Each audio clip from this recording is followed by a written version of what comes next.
On June 10th, Apple will preview iOS 7, the next software for iPhone and iPad devices. Maybe we'll see some small refinements, maybe we'll see some major advancements. But regardless of what's shown on stage, there's a few things from Android that I think Apple desperately needs to copy. I'm Andrew with MobileBurn.com, and here's a look at a few things that I hope Apple introduces in iOS 7.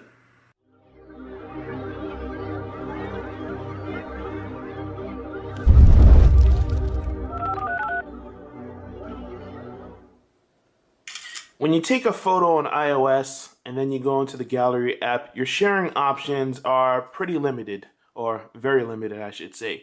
Only Apple's approved list can take the next step once you've taken an image. On Android, on the other hand, apps are allowed to talk to each other, so you're able to support a lot more options. So when I go to share, I don't have to just limit myself to email or Facebook. I can tap into a long line of apps that range from social networking to cloud storage to editing images or just my own productivity. I've got choices because Android allows apps to communicate with each other, and that's something that iOS 7 should definitely have. You'll never be convinced that the iPhone has the best keyboard. Okay, no matter what anyone says, I will never be convinced that the iPhone has the best keyboard. Now, don't get me wrong, it has a good keyboard, as you saw when I typed that out, but it's not the most ideal option.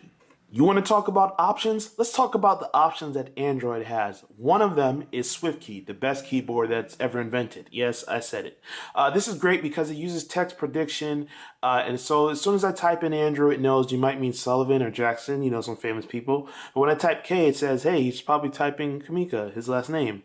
And then from there, it can predict the whole sentence. So it really cuts out the amount of time that I have to do in entering different text. So it knows that I meant to say Andrew Kamika is the greatest thing ever, which he is.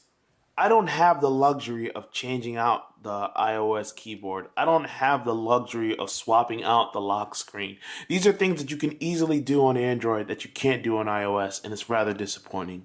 I really love the way that iOS lets you choose how you're notified by a particular app, so you can have it just on the lock screen or down in Notification Center if you want. But wouldn't it be great if I had a lock screen that told me more than just the most recent notification? Wouldn't it be great if I can actually scroll down and see the entire thing? Wouldn't it be great if I could see that I have new messages and actually reply directly from the phone? Now, obviously, that's not something that you need to have in iOS 7, but it would be nice if it was there.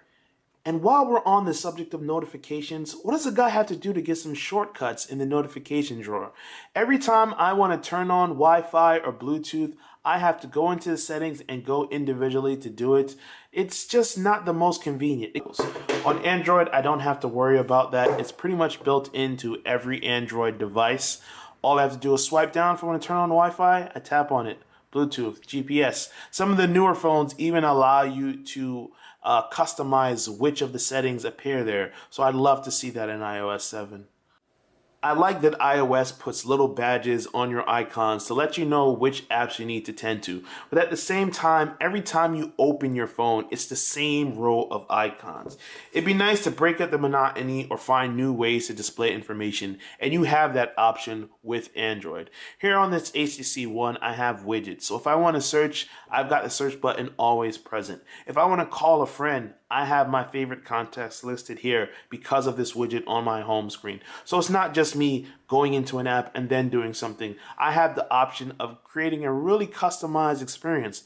I can browse through YouTube, I can see updates on Flipboard or my RSS reader, or I can create a new voice note for myself. And there are a lot of things that I can do to make this phone really feel like it's my device. That's something that I'd love to see in iOS 7. More customization, more widgets or something. Not, even if they don't choose to do widgets, just a way to make the home screen feel like you're in control of it.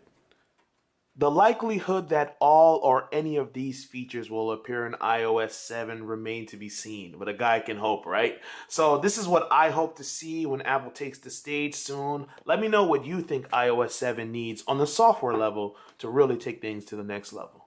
This is Andrew from MobileBurn.com. Thanks for watching.